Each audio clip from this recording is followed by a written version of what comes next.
به نام خداوند حکیم و دانا. سلام، به دیجیتال کلاب راینو خوش اومدید.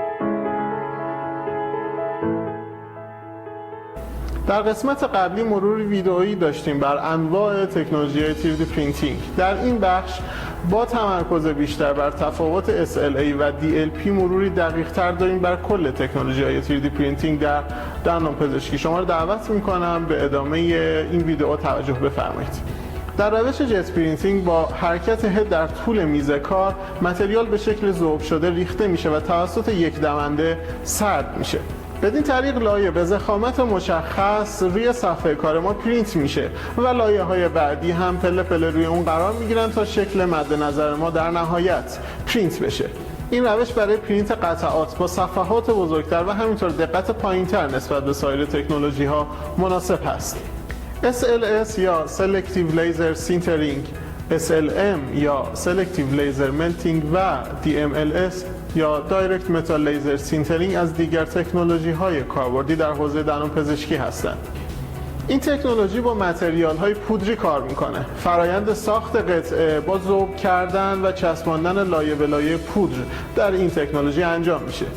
لیزر بر اساس مختصاتی که دریافت میکنه روی پلتفرم پودراندود حرکت میکنه.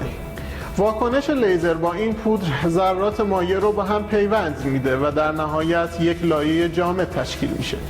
با شکلگیری هر لایه پلتفرم پایین میاد، پودر روی اون مسطح میشه و تابش لیزر برای مقطع جدید عملاً ادامه پیدا میکنه و در نهایت این لایه ها روی هم قرار میگیره تا شکل نهایی مد نظر ما پرینت بشه.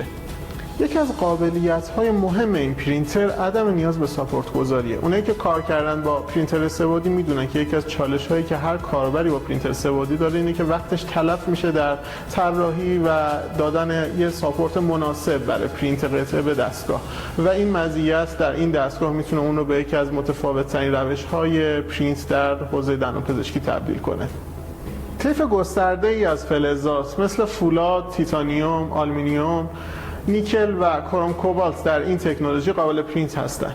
قطعاتی که این تکنولوژی میسازه از استحکام بالاتری نسبت به تکنولوژی‌های معمول برخوردار هست. به همین دلیله که در صنایع مثل هوافضا، پزشکی و یا در ساخت قطعات یک به یک از این تکنولوژی استفاده میکنن.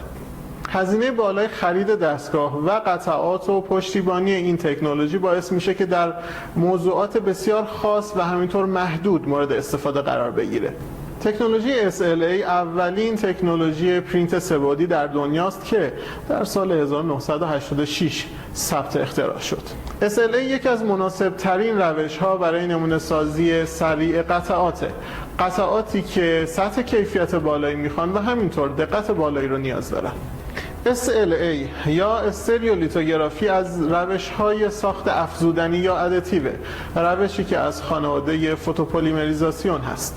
در تکنولوژی SLA منبع لیزر UV لایه رزین رو جامد میکنه. در فرایند پرینت SLA پلیت یا همون صفحه دستگاه داخل مخزن فوتوپلیمر یا همون رزین قرار میگیره و به میزان ارتفاع مد نظر ما از اون سطح بالا میاد. بر اساس نقاطی که ما مشخص کردیم در اون فایل نرم افزاری که طراحی انجام شده و پروسه کم انجام شده، نور لیزر توسط آینه هدایت میشه به اون سطح لایه. اون نقاط مشخص کیور میشن و عملا یک لایه از اون لایه‌هایی که ما طراحی کردیم پرینتش نهایی میشه. پلیت در یک فاصله ایمن قرار میگیره و تیغه تمیز کننده و صاف کننده سطح حرکت میکنه و شرایط رو به حالت قبل از پرینت شدن اون لایه برمیگردونه. لایه های بعد هم به همین شکل لایه روی هم پرینت میشن تا هندسه مد نظر ما شکل خودش رو به دست بیاره. DLP یا همون دیجیتال لایت پروجکتینگ روند دیگری در پرینت قطعات در دندانپزشکی هستش که ما در این روش برخلاف SLA که از منبع لیزر استفاده میکرد، اینجا از منبع نوری برای پرینت قطعات استفاده میکنیم. تابش نور در مقاطع و در نقاط مد نظر ما باعث جامد شدن رزین میشه. این یعنی تشکیل شدن یک لایه لایه ها پشت سر هم دیگه شکل میگیرن و در نهایت هندسه و یا همون شکل و یا همون آناتومی مد نظر ما پرینت میشه. دو نوع رزین در این روش مورد استفاده هستن. مورد اول رزین های صنعتی هستند که در پرینت کست و مدل های اینتراورال اسکنر قابل استفاده هستند و مورد دوم رزین های کستبل یا قابل ریختگری هستند که البته از استحکام کمتر و نقطه ذوب پایینتری برخوردارند. رزین کستبل ما که حالا پرینت شده مستقیما داخل سیلندر قرار میگیره، وکیوم میشه و بر اساس نوع قالب و یا نوع گچ بهش حرارت داده میشه. این حرارت باعث میشه که اون رزین کستبل اصطلاحاً برناوت بشه و این برناوت یعنی فضای خالی. فضای خالی برای یک ماده مذاب که احتمالاً در دندانپزشکی جنسش کروم کوبالت است. یعنی ما در این پروسه تونستیم یک فریم کروم کوبالت رو بر اساس پروسه پرینت سه‌بعدی به دست بیاریم و اصطلاحاً ریخته کنیم. یکی از مزایایی که پروسه پرینت DLP برای ما داره اینه که عمق کمی از رزین تانک مورد نیازمونه. به همین دلیل هزینه‌های جانبی و هدر رفته متریال برامون خیلی کمتره. SLA و DLP شباهت‌های زیادی با هم دیگه دارن. حتی برخی DLP رو زیر مجموعه SLA میدونن. SLA با لیزر کار میکنه، DLP با پروژکتور. DLP در حوزه دندانپزشکی و همینطور طلا جواهر کاربرد بیشتری داره، اما SLA در حوزه‌های صنعتی. هزینه خرید یک دستگاه SLA به مراتب پایین‌تر از یک دستگاه DLP. SLA دارای خروجی یکسان با یک دقت مشخص و همینطور غیر قابل تنظیمه، اما در دستگاه DLP ما هم میتونیم نور رو تنظیم بکنیم، هم میتونیم تابش رو تنظیم بکنیم و هم میتونیم کیورینگ تایم یا زمان رو تنظیم کنیم. این یکی از مزایای خیلی مهم دستگاه DLP.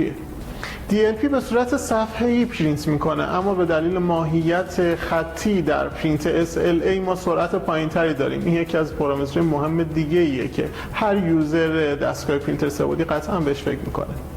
در SLA به دلیل وجود آینه که نور لیزر رو هدایت میکنه به کف رزین تانک پرینت انجام بشه و این آینه حرکت میکنه، این حرکت خودش باعث خارج شدن دستگاه از کالیبر است و این یعنی هزینه تعمیر و نگهداری بالاتر.